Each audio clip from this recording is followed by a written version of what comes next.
Buonasera, io sono stato uno degli architetti invitati alla consultazione che si è tenuta, se non sbaglio, 4 anni fa, quando era sindaco Alemanno, e che poi ha portato a una sorta di referendum popolare effettuato, durante una mostra, da cui scaturì la preferenza del progetto Ediner e Diner. Io penso che questo sia un problema. Ecco, qui volevo anche dire una cosa. Io sono, indeciso se chiamare questa operazione, però qui riferendomi alla premessa di Paolo Portoghesi, se chiamarlo restauro urbanistico o restauro urbano, perché il restauro urbanistico significherebbe intervenire sul piano del tracciato soprattutto. Qui in realtà la questione è strettamente architettonica, cioè non tocca l'impianto complessivo della strada. E qui vedo 3 problemi, ecco, voglio essere molto sintetico. Il problema principale è restaurare, riproporre la forza prospettica dell'invaso spaziale della strada, che adesso è distrutta. Quindi si tratta proprio di ricostruire la canalizzazione, delle quinte architettoniche, perché soltanto quella permette alla strada di essere quello per cui era stata pensata, quello di convogliare appunto la visuale in un certo modo attraverso una serie di episodi che garantivano una continuità assolutamente forte, immediata, in cui per esempio la proporzione della strada gioca in modo fondamentale. Quindi il problema è restituire, ricostruire questa energia prospettica. Il secondo problema è un problema squisitamente metrico. Cioè la strada possiede, le facciate possiedono una metrica che è la tipica metrica delle strade romane, che poi delle facciate delle strade romane che hanno poi una serie di particolari architettonici, le finestre che poggiano spesso sui davanzali, una spaziatura che oscilla tra, di poco, tra una misura che è abbastanza costante, anzi 2 misure, una che è attorno ai 3,60 m, l'altra attorno ai 4,50 m, quindi bisogna intercettare, capire profondamente questa metrica e non riproporla meccanicamente, ovviamente sarebbe impossibile, ma certo tradurla all'interno della sensibilità contemporanea. Questo è un problema, secondo me, fondamentale. Il terzo problema è, come dire, esprimere, fare una proposta la cui tonalità architettonica sia adatta alla strada, cioè bisogna intonare l'intervento a quello che è la tonalità specifica di quella parte urbana. Ora noi sappiamo che di questo problema di come intonare l'intervento nuovo in un contesto storico si è occupata la cultura architettonica moderna italiana a lungo, e io citerei soltanto 2 filoni di pensiero, che sono quello di Rogers, che coniò l'espressione preesistenze ambientali, in cui quello che dominava era una sorta di allusività a un colore architettonico, spalmato in un certo contesto, ma non ricavato attraverso una vera analisi storica, con livelli anche di filologia. Quindi era un'idea di ambiente molto estensiva, quasi più letteraria che architettonica. Per cui la Torre Velasca è un bellissimo racconto urbano di una Milano medievale che non c'è mai stata, o almeno c'è stata ma non sappiamo come fosse. Quindi quella è un'invenzione poetica di Ernesto Rogers, e l'idea di presidenze ambientali del maestro milanese era proprio basata su questa trasmutazione dell'architettonico in letterarietà, e anche soltanto sul piano della visualità, non sul piano della strutturalità, cosa che invece viene proposta dalla scuola muratoriana, in cui l'architettura che si innesta su un tessuto antico deve in qualche modo reinterpretare e addirittura riproporre quelle sono state le leggi costitutive del tessuto, a partire dalla determinazione tipologica. Qui una severa indagine analitica che trova poi la sua corrispondenza quasi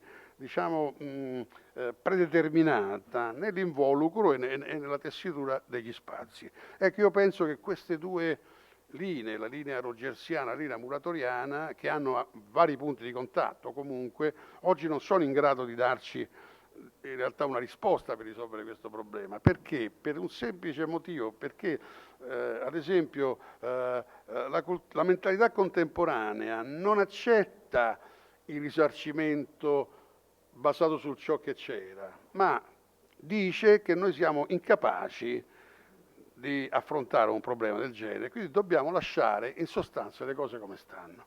Questa tesi è la terza tesi, diciamo, che riguarda questo argomento, fu proposta, come sappiamo tutti, da Leonardo Benevolo in occasione del piano, diciamo, regolatore di Palermo, in cui teorizzò che i buchi nel tessuto devono essere lasciati così come sono, al massimo diventano giardini, cioè non è possibile la nostra cultura, diciamo, fare un'operazione del genere. Questa è una posizione che io non condivido, perché io penso che, per chiudere, sicuramente occorre ricostruire il fronte di Via Giulia e quindi risolvere il problema di metrica di cui parlavo, con un'architettura contemporanea, cosa che si può fare, quindi rinunciando a qualsiasi allusione a, diciamo, a un dialogo con la storia che è impossibile, e quindi inserire un elemento che può essere anche dissonante in qualche modo, ma che fa parte, appunto, intercetta quella tonalità di cui ho detto.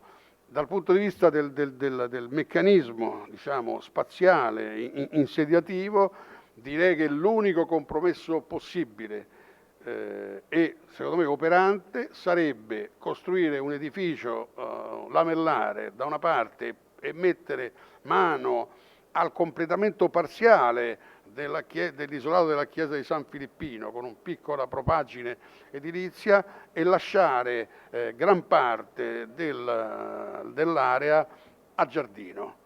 Con un'avvertenza però, io sono assolutamente contrario, se dipendesse da me non ci sarebbe possibilità alcuna di realizzare un parcheggio.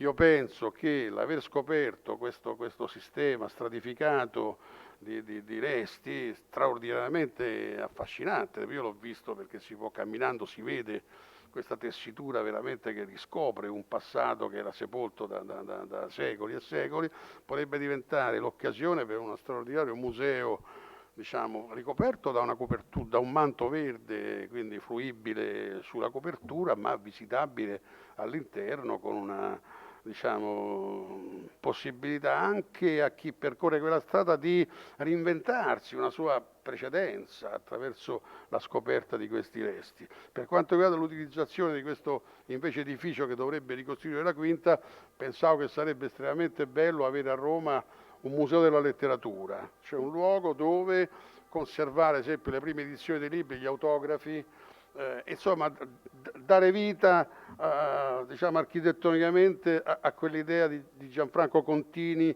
di lavorare sulle varianti, cioè di vedere quindi come l'opera letteraria viene fuori attraverso l'intersezione delle varie varianti, delle varie fasi di elaborazione di un testo letterario. E sarebbe bellissimo, secondo me, avere un'attrezzatura del genere nel centro storico di Roma e quindi in qualche modo chiudere, diciamo, il discorso attraverso l'assunzione del concetto di narrazione esteso dall'architettura fino alla produzione di scritti, romanzi e poesie. Grazie. Purtroppo, Franco, i ruderi sono già totalmente ricoperti, ho controllato in settimana. Allora, Maffei, allora, grazie. Tanto per introdurre l'intervento di Maffei, questo problema della moretta cosiddetta, tra gli architetti viene definito così, è stato uno dei temi dominanti della cultura romana negli anni perlomeno 70-90, diciamo, ma forse anche prima. Ecco, perché? Anzitutto perché lo sventramento fatto in epoca fascista, la ferita, come giustamente ha detto Frommel, era ancora sanguinante. Per le persone della mia generazione questa ferita era uno scandalo, cioè interrompeva una delle strade più importanti che caratterizzano Roma nella sua essenza. Ecco, quindi questo fatto della centralità di questo tema rispetto alla cultura architettonica è un aspetto che non può essere dimenticato e io credo che noi dobbiamo reagire alla tentazione di abbandonare questo problema alle mani della burocrazia, diciamo. E degli ultimi Quindi la parola a Maffei, che è stato il braccio destro di Gianfranco Canigia, un architetto che vorrei ricordare perché ha dedicato la sua vita allo studio dei tessuti urbani, è stato il più creativo degli allievi di Saverio Muratori e quindi diciamo, lui porta avanti ma anche che è una battaglia, direi. Perché si può.